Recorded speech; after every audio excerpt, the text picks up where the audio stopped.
जैसे आज का सवाल है, पिता और पुत्र के वर्तमान उम्र का योग 60 वर्ष है, तो 15 साल बाद उनकी उम्र का योग कितना होगा बताना है। तो इससे हम लोग को दिया है कि पिता और पुत्र का वर्तमान युग का योग 60 वर्ष है और 15 साल बाद का पूछा है। 15 साल बाद मतलब क्या होता है, अगर मान लीजिए पिता का उम्र 45 साल है तो बेटा का उम्र 15 साल होगा, और उनका पिता की उम्र अगर 40 साल है तो बेटा का उम्र 20 साल होगा। तो जब 15 साल बाद बोला है तो दोनों की उम्र 15-15 साल बढ़ेंगे, तो टोटल उम्र में वृद्धि कितना होगा, 15 + 15 30 साल का वृद्धि होगा।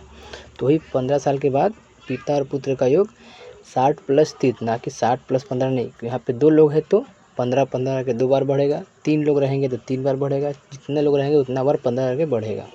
तो इस तरह 2 लोग यहाँ पे हैं पिता और पुत्र, तो दोनों का योग 15 + 15 30 आ गया। तो 15 साल बाद पिता और पुत्र का योग पहले 60 था, उसमें 30 ऐड कर देंगे, कितना हो जाएगा 90 वर्ष हमारा हो गया।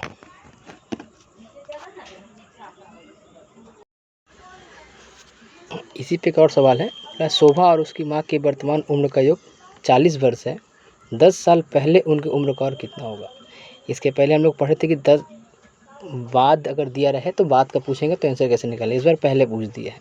तो जैसे दिया हुआ है शोभा और उसकी माँ का वर्तमान युग 40 साल है, तो 10 वर्ष पहले क्या होगा।